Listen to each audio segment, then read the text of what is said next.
नमस्कार, गुहार छत्तीसगढ़ रोजगार में अव्वल में आपका स्वागत है। मैं हूं आपके साथ दिव्यांशु जोशी। सीएमआईई ने छत्तीसगढ़ सहित देश के बेरोजगारी दर के आंकड़े जारी कर दिए हैं, जिसमें जुलाई महीने में छत्तीसगढ़ की बेरोजगारी की दर देश में सबसे कम है। राज्य की बेरोजगारी दर 0.8% है, जबकि देश की बेरोजगारी दर 6.9% बताई गई है।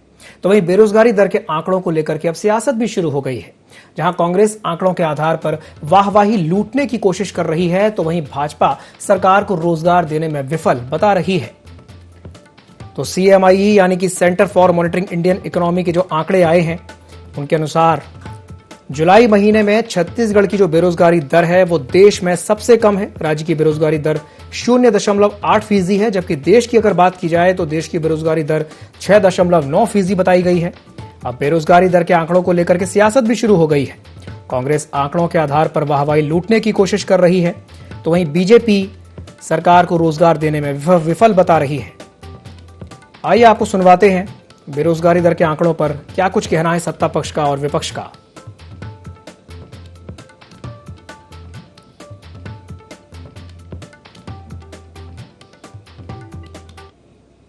है कि छत्तीसगढ़ की बेरोजगारी दर लगातार कम हो रही है, स्थिर है। देश की बेरोजगारी दर 7.5% के ऊपर है और छत्तीसगढ़ की बेरोजगारी दर लगातार चौथे महीने में भी 0.7, 0.6 से लेकर 0.7% के आंकड़े के बीच में स्थिर है। यह इस बात को बताता है कि छत्तीसगढ़ में रोजगार देने के लिए हमारी सरकार लगातार प्रयत्नशील है। मुख्यमंत्री भूपेश बघेल के नेतृत्व में युवाओं को रोजगार देने के लिए, आम आदमी को रोजगार देने के लिए लगातार योजनाएं बनाई जा रही है। न सिर्फ योजनाएं बनाई जा रही है, इसी कारण छत्तीसगढ़ की बेरोजगारी दर पूरे देश में सबसे कम है। छत्तीसगढ़ छोटा राज्य है। छत्तीसगढ़ जो है वो परस्पेरेटिव राज्य है। छत्तीसगढ़ में मिनरल्स हैं, छत्तीसगढ़ में जंगल हैं। मैं तो ये पूछना चाहूंगा कि बेरोजगार कार्यालय में 21 लाख बेरोजगार रजिस्टर्ड हैं। उन 21 लाख में से कितने लोगों को रोजगार दिया? इनकी होर्डिंग्स में लगता है 5 लाख लोगों को रोजगार दिया, फिर लगता है 4 लाख लोगों को। राहुल गांधी के सामने बोलते 3 लाख लोगों को, और जब हम विधानसभा में प्रश्न पूछते हैं तो जवाब आता है 18,000 लोगों को। विधानसभा का प्रश्न तो मेरा जवाब नहीं है ना, सरकार का जवाब है। तो जो सरकार का जवाब है वही बता रहा है। छत्तीसगढ़ में इन्होंने कहा था कि हम 10 लाख लोगों को या तो किसी न किसी प्रकार से काम में लगाएंगे, नहीं तो 2500 रुपए बेरोजगारी भत्ता देंगे। आज 3.25 साल हो गया। तो सीएमआईई ने छत्तीसगढ़ सहित देश में बेरोजगारी दर के जो आंकड़े हैं वो जारी कर दिए हैं। अब इसे लेकर के सियासत गर्मा गई है। सत्ता पक्ष और विपक्ष एक दूसरे पर हमलावर हैं। आज इसी विषय पर हम चर्चा करने वाले हैं और चर्चा करने के लिए हमारे साथ 3 मेहमान जुड़ेंगे। एक एक करके उनसे आपका परिचय करवा देते हैं।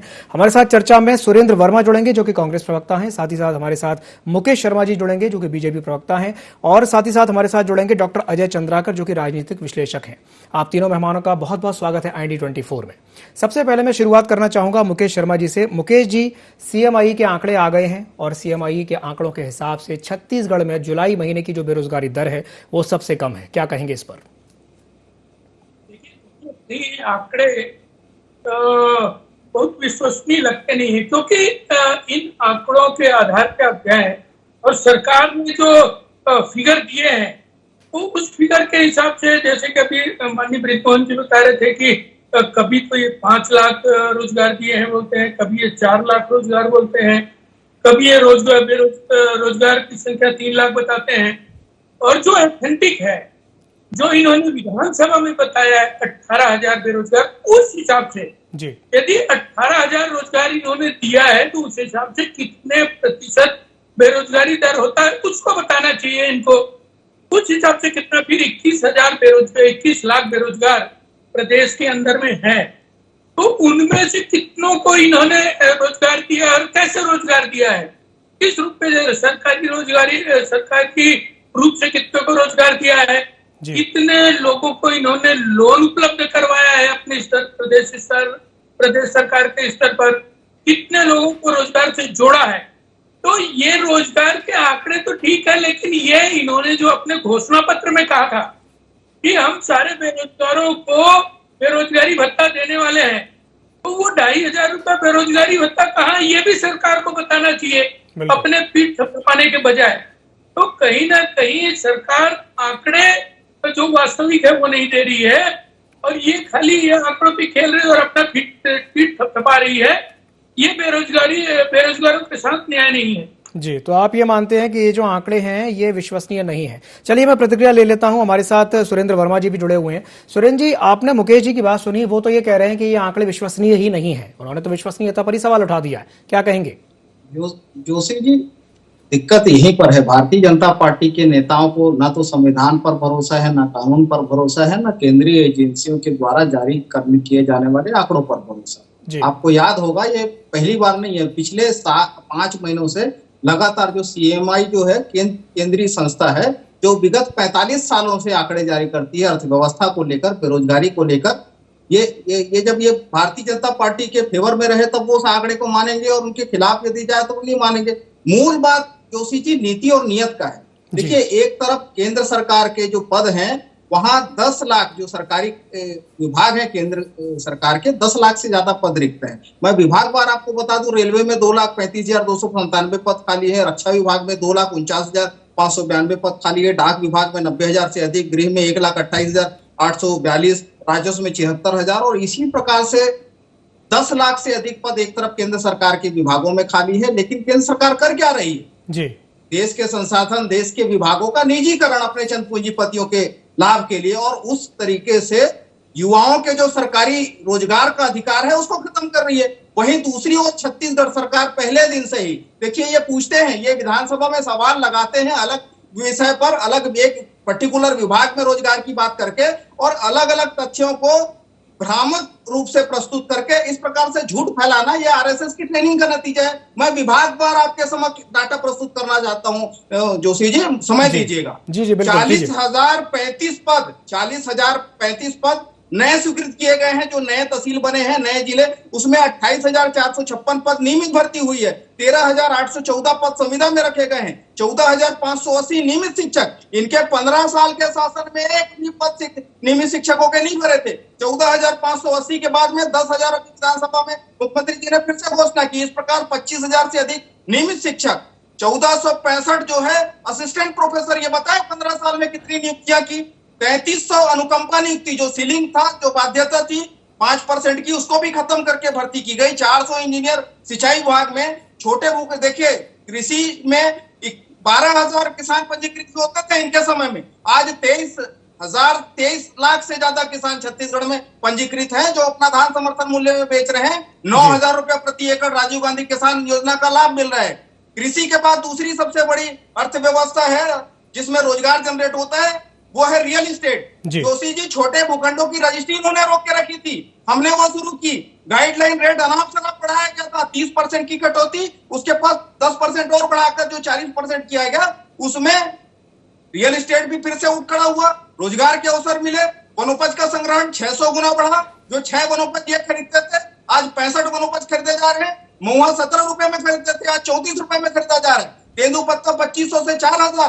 तो लगातार सभी क्षेत्रों में समृद्धि आई है, लोगों के जेब में सीधा पैसा गया है, उसका जो असर है वो अर्थव्यवस्था में, व्यापार में, उद्योग में, उत्पादन में सीधे तौर पर दिख रहा है। यही कारण है कि जब पूरा देश मंदी की चपेट में था, छत्तीसगढ़ में, हमारे यहाँ जो अग्रणी राज्य है स्टील के उत्पादन में, सीमेंट के उत्पादन में, कपड़ा का बड़ा बाजार है, ज्वेलरी का बड़ा बाजार है, ट्रैक्टर 76,000 से ज्यादा बिके हैं। तो यह प्रमाणित करता है कि रोजगार परक जन कल्याणकारी योजनाएं जो भूपेश बघेल सरकार के नेतृत्व में संचालित है, उसी का सुखद परिणाम है कि पिछले 5 महीनों से, ये याद करें, सितंबर 2018 में 22% थी छत्तीसगढ़ में बेरोजगारी दर।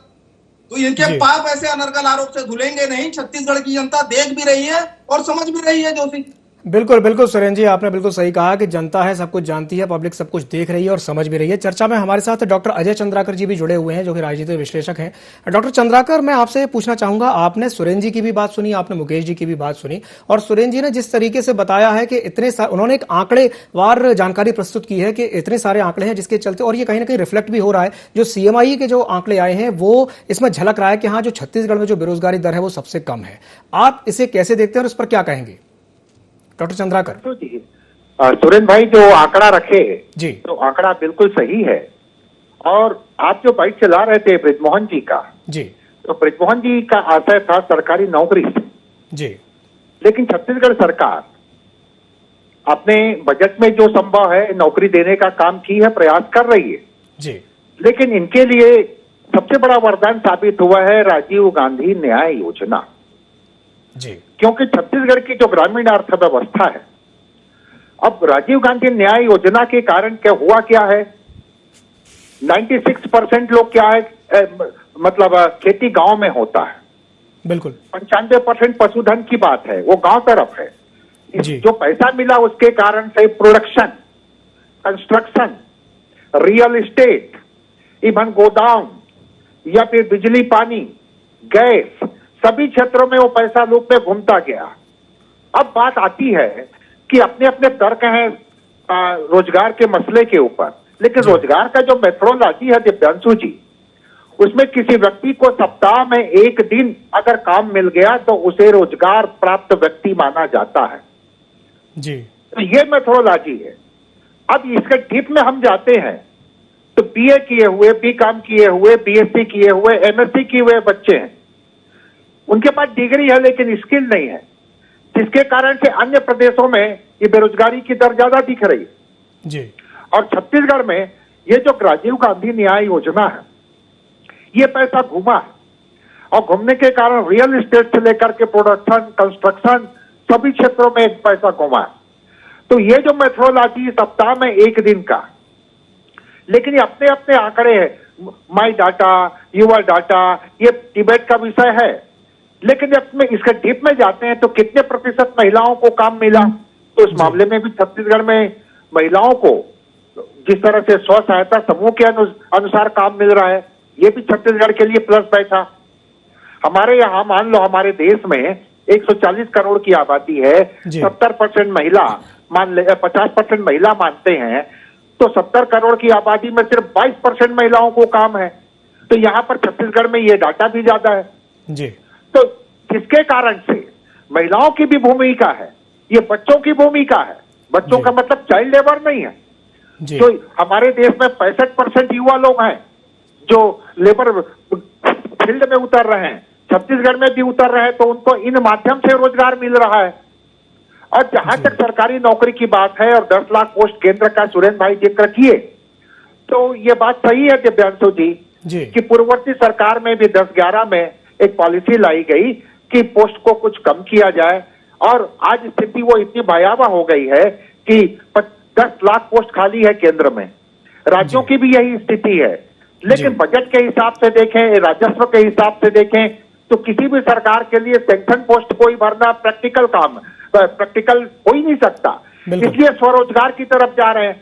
तो समय समय पर चाहे स्टेट गवर्नमेंट हो या फिर सेंट्रल गवर्नमेंट स्वरोजगार की बात करे और उसके लिए जो राशि है उसको और बढ़ाए, तो वो ज्यादा अच्छा रहेगा और ये आंकड़ा और कम होते जाएगा। जी जी बिल्कुल डॉक्टर चंद्राकर, आपने एक बहुत अच्छी बात यहाँ पर कही है कि स्वरोजगार के आंकड़े में बढ़ोतरी अगर की जाए तो कहीं ना कहीं बेरोजगारी को कम किया जा सकता है। मैं एक बार फिर से रुख करना चाहूंगा मुकेश शर्मा जी का। मुकेश जी, अभी आपने डॉक्टर चंद्राकर की भी बात सुनी और सुरेंद्र जी भी ये बात कह रहे थे कि कहीं ना कहीं केंद्र सरकार की तरफ उन्होंने इशारा किया कि 10 लाख से ज्यादा पोस्ट खाली पड़ी हुई जिन पर अभी तक कुछ नहीं हुआ है, भर्ती नहीं हुई है। क्या कहेंगे इस पर? मेरा जो आशय था जी विश्वसनीयता को लेके, तो CMEI के आंकड़ों पर नहीं था। मेरा जो विषय था, मेरा आशय था कि कहीं ना कहीं राज्य सरकार जो बात कर रही है, जो आंकड़े दे रही है, उसमें उसके विश्वसनीयता पे बात था। दूसरी बात, रोजगार का सृजन कैसे होता है। अभी चंद्राकर जी बोल रहे थे, बड़े जाने माने अर्थशास्त्री हैं, मैं उनका बड़ा सम्मान करता हूं, लेकिन राजीव गांधी न्याय योजना से रोजगार का सृजन नहीं हो सकता। सॉरी, अर्थव्यवस्था सुदृढ़ हो सकता है। रोजगार का सृजन तब होता जब 10 लाख मकान जो कि गरीबों को प्रधानमंत्री आवास योजना के तहत मिलना था, जिसको प्रदेश सरकार ने कहीं ना कहीं अपना अंश नहीं देने के कारण रोक दिया और वो राशि का उपयोग नहीं हो पाया, जिससे कि लोगों को रोजगार मिलता। 10 लाख मकान यदि बना होता तो निश्चित रूप से बहुत सारे लोगों को रोजगार मिलता और 40 से 50 लाख लोगों के सिर के ऊपर में छत आता।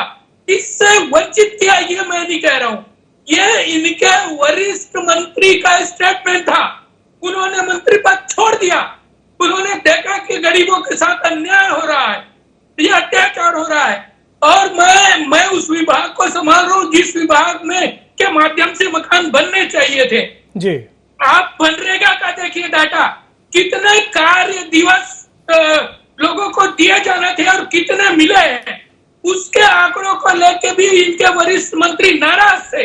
कहीं ना कहीं उनको मालूम था कि राज्य सरकार इनके साथ न्याय नहीं कर पा रही है, इस सब से रोजगार का सृजन होता, ये तो आपने किया नहीं।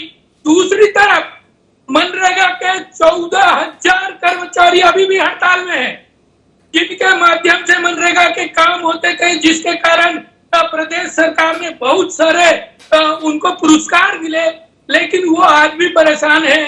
स्व सहायता समूह के माध्यम से जो इनके मिड डे मील बनता था उसको आपने रोक दिया, और स्कूल के अंदर में जो सफाई कर्मचारी थे उनको आपने काम से निकाल दिया। ये सब के सब कैसे जो है आप जाके देखिए धरना स्थल में क्या स्थिति बनी हुई है। तो कहीं ना कहीं सरकार कहती कुछ है, करती कुछ है। सबसे पहले तो इनको यदि युवाओं के हित में बात करना है तो इनको बेरोजगारी भत्ता कब दे रही है बताना चाहिए। ये इनके जन घोषणा पत्र में था, ये तो ये बताएंगे नहीं। ये अपने हर नाकामी को छुपाने के लिए केंद्र सरकार को पानी पी के गाली देंगे, भारतीय जनता पार्टी को गाली देंगे। अरे भाई आपने क्या किया ये तो बताइए। ये खाली पीठ थपथपाने के बाद से काम नहीं होगा। सरकार ने क्या किया है ये बताने के लिए हमारे साथ चर्चा में सुरेंद्र जी जुड़े हुए हैं। मैं एक प्रतिक्रिया ले लेता हूं सुरेंद्र जी से। सुरेंद्र जी, आरोपों की बौछार हुई है आप पर, मुकेश जी की बात आपने सुनी, क्या कहेंगे इस पर? जोशी जी, भारतीय जनता पार्टी का चरित्र है तथ्यहीन तर्कहीन आरोप लगाना। मैं सिलसिलेवार जवाब दे दूं। ये विधानसभा में जो लिखित जवाब प्रस्तुत किया गया था उसकी कॉपी है। ये जिस बेशर्मी से झूठ बोलते हैं उसका नमूना दे रहा हूं आपको। अभी मुकेश शर्मा जी 10 लाख आवास की बात कर रहे थे, 3,08,000 आवास बनना था 2023 तक, जिसको केंद्र सरकार ने 2024 तक बढ़ाया है। ये लिखित जवाब में भारत साधक मंत्री मोहम्मद अकबर जी ने इसी सत्र में दिया था। ये इस प्रकार से झूठ बोलना। दूसरी बात, ये जो बात कर रहे हैं मनरेगा में काम का, तो मनरेगा में काम को लेकर ये महामहिम का बजट सत्र का पहला अभिभाषण है। इसमें 55 बिंदु थे। मैं निवेदन करता हूं मुकेश शर्मा जी से, बिंदु क्रमांक 15 पढ़ लें। वर्ष 2021-22 में 18 करोड़ 41 लाख मानव दिवस सृजित करने का जो काम है वो छत्तीसगढ़ में हुआ।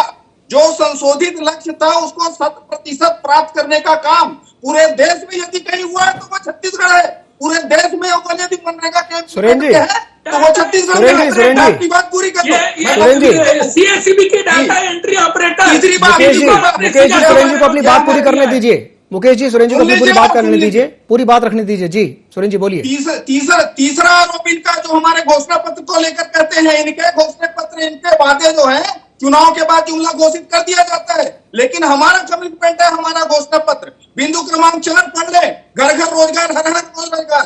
राजीव मित्र योजना के तहत रोजगार दिया जाएगा। 10 लाख युवकों को सामुदायिक विकास और समाज सेवा से जोड़कर उनको काम दिया जाएगा। हमारे जो 13,000 राजीव मितान क्लब बनाए गए हैं वो उसी दिशा में हमारा प्रयास है। ये झूठ बोलते हैं बेरोजगारी भत्ते का, ये इनका वादा था 2003 में। 15 साल ये सरकार में रहे, इनको याद नहीं आया। सुरेंद्र जी पूरी कर लो अपनी बात। ये जो कह रहे थे महिला समूहों को काम देने का 80,000 से ज्यादा हमारे गोठान को रूरल इंडस्ट्रियल पार्क के रूप में डेवलप किया गया है। आज वहां कृषि उत्पादों की प्रोसेसिंग हो रही है, वनोपजों की प्रोसेसिंग हो रही है, वैल्यू एडिशन और विक्रय का लाभ स्थानीय महिला स्व सहायता समूह को मिल रहा है। 80,000 से अधिक हमारी बहनें लाभान्वित हो रही है। तो भारतीय जनता पार्टी के फोकस में केवल पूंजीवाद है।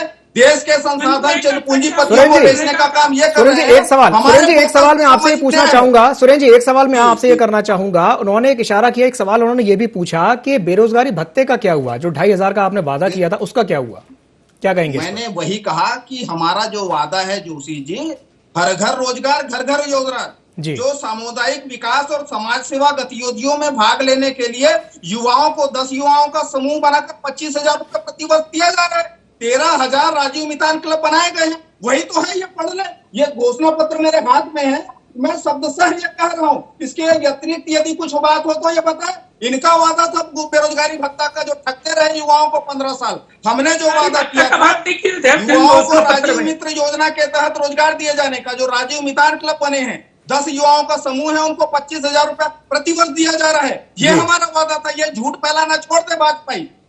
ये संघ की ट्रेनिंग का नतीजा है कि हर बात में झूठ। ये 3,08,000 आवास को 10 लाख बताएंगे, और ये केंद्र सरकार जो है वित्तीय वर्ष खत्म होने से पहले राशि लेकर करने का कहां प्रावधान है? इस बात का बदला लेना चाहते हैं आप छत्तीसगढ़ के गरीबों से?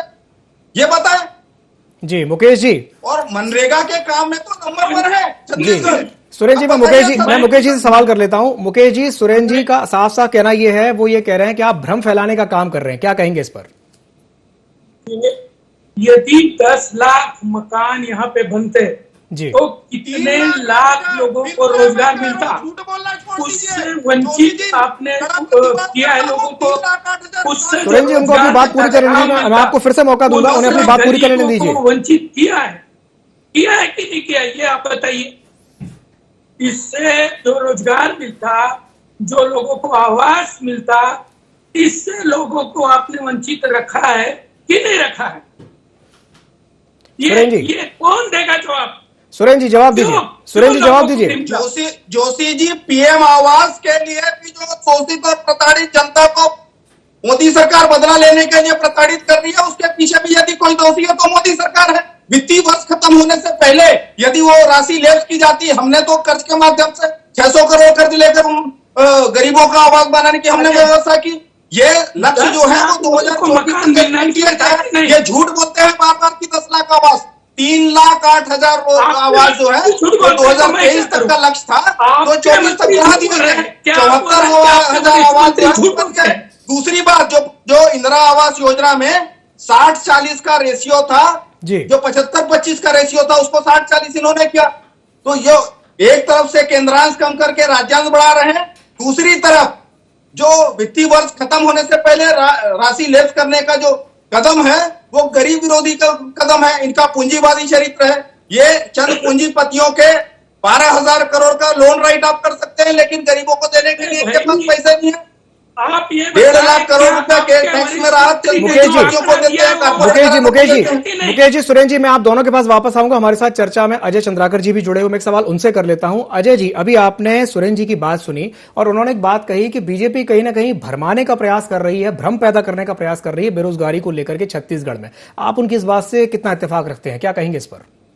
आंकड़ा जो आया है दिव्यांशु जी, उसके ऊपर चर्चा है जी। और ये आंकड़ा जो ठीक है, कोई कह सकता है कि मैं ये जो अलग अलग एजेंसियों का जो आंकड़ा है हम इसे स्वीकार करते हैं या नहीं करते, लेकिन औसत रूप में इनके सर्वे को स्वीकार किया जाता है, चाहे केंद्र सरकार स्वीकार करे या राज्य सरकारें स्वीकार करें। तो इन आंकड़ों के हिसाब से बात करें तो मूल बात ये आ रही है यहाँ पर कि ये जो इनका जो मेट्रोलॉजी है, मेट्रोलॉजी में एक चीज आता है दिव्यांशु जी, वो है कि इसमें डिग्रेड जो लेबर होते हैं जी, उनका आकलन नहीं होता। ये डिबेट का विषय है और वो फिर जॉब मार्केट से बाहर हो जाते हैं जी। अमेरिका में जो पॉलिसी है मेट्रोलॉजी की, उसमें इसमें क्या होता है, 4 एजेंसियां हैं, चारों अलग अलग प्रश्न पूछ रहे हैं, चारों के आंकड़े में औसतन 2 से मतलब पॉइंट से लेकर के 3.3 तक अंतर दिखाई देता है, लेकिन इनके आंकड़ों को सभी मानते हैं।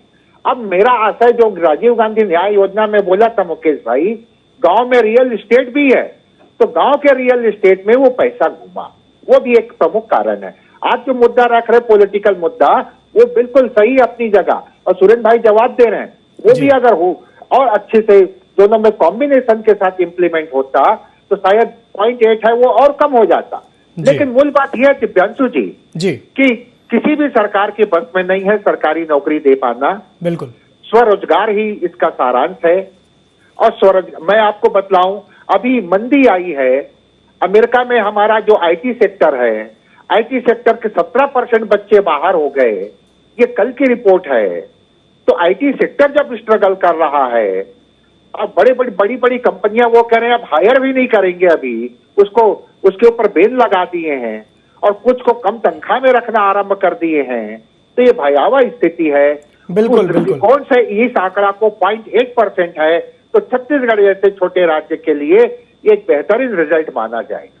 जी, बिल्कुल, बिल्कुल आपने सही कहा चंद्राकर जी, बहुत-बहुत धन्यवाद तमाम जानकारी साझा करने के लिए और सुरेंद्र जी और मुकेश जी आपका भी बहुत-बहुत धन्यवाद हमारे साथ जुड़ने के लिए। तो आज जिस विषय पर हमने चर्चा की है CMIE यानी कि centre for monitoring Indian economy ने जो छत्तीसगढ़ सहित देश के बेरोजगारी दर के जो आंकड़े जारी किए हैं उसे लेकर के सियासत शुरू हो गई है।